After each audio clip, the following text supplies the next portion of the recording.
Alright, we are back. Welcome everyone. Today I'm going to be sharing my method of patching holes in my waxed pants. This is a very simple way to repair large holes or tears in cotton material. On a recent outing of mine, I tore a rather large hole in my pants, right above the knee, that is in need of repairs.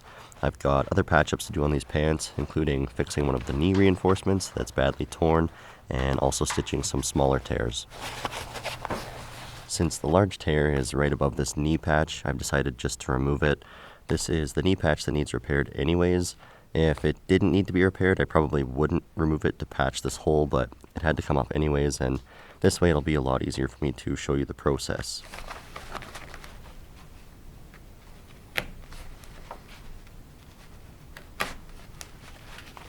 After all the stitching is cut, I can remove the knee reinforcement. Leather itself is in pretty good shape, so I'm hopeful that I'll be able to reuse it.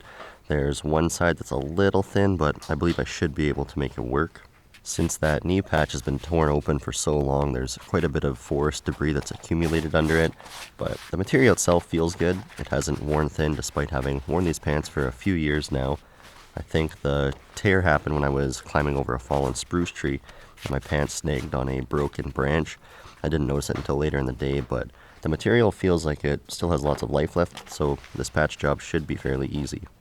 First thing I like to do with these larger tears is clean up any thin or frayed areas. After the patch is finished, I don't want any loose material hanging around, and I don't want to stitch the patch to weak areas that are just going to tear the next time I'm in the outdoors. I use scissors and cut away any unwanted material. Doing this gives me a good clean edge that I can apply the patch to. Now, instead of cutting this material off, it certainly could get stitched down onto the patch, but since I'm hand sewing this instead of using a machine, doing it this way is far less time consuming.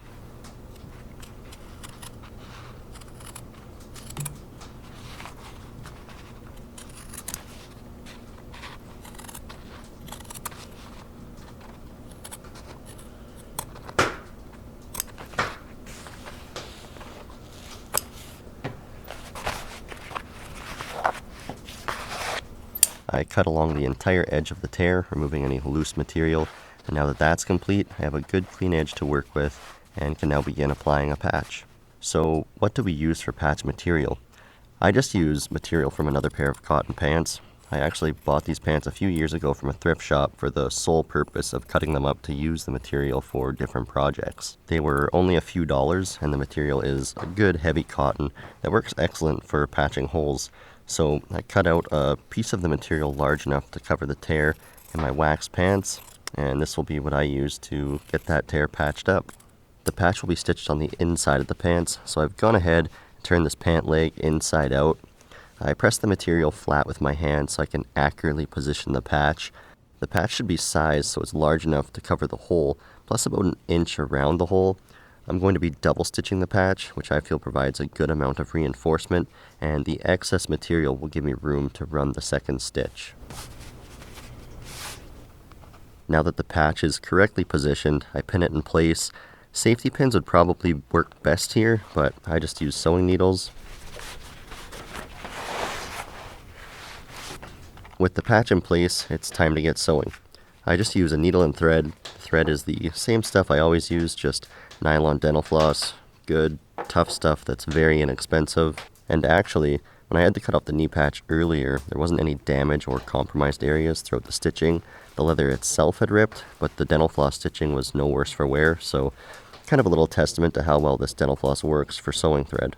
So, to stitch this patch on, I turned the pant leg right side out so that I could see the tear as I'm sewing, and I'm just running a whip stitch along the entire outside of the tear.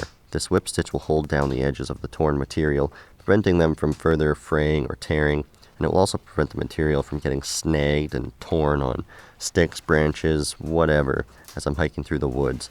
So this first pass, I'm just securing down the edge of the tear.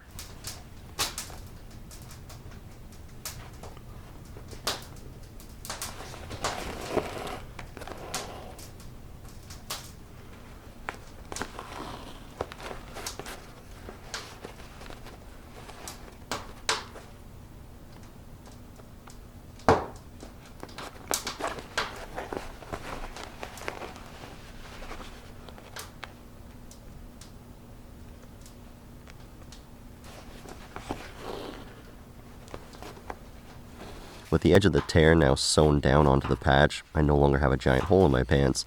Now, I used to just stop here and call it fixed, but I've learned that adding a second run of stitches will add a lot of strength to the patch. This is what it looks like on the inside of the pant leg at this point. You can see how much extra patch material remains. This extra material is where I'll add another run of stitching. It's up to you what shape you want to follow for the second run. I'm just sticking with the shape of the patch. You could use the whip stitch again. I'm opting to use a back stitch. I think it looks a little nicer, but really the important thing is adding the second pass of stitches to reinforce the patch and prevent any future ripping or tearing.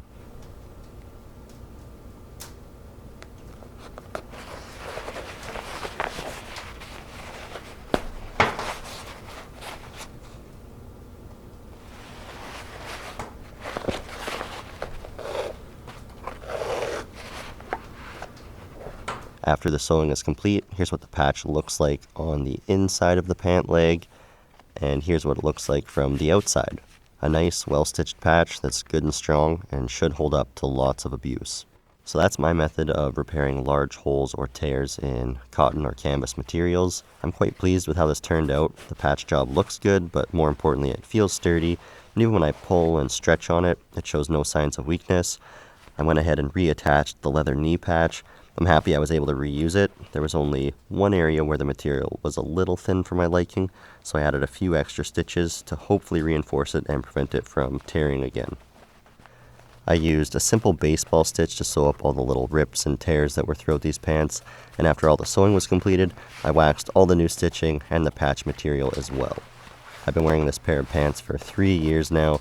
I really don't know how much life they have left in them. I thought I would have worn through them by now, but they seem to be going strong, so only time will tell how much longer they'll last. As of right now, they are in good working order and ready for the outdoors, which is where I'm headed. I want to thank you for watching, and I'll see you in the next one. Until then, God bless and happy trails.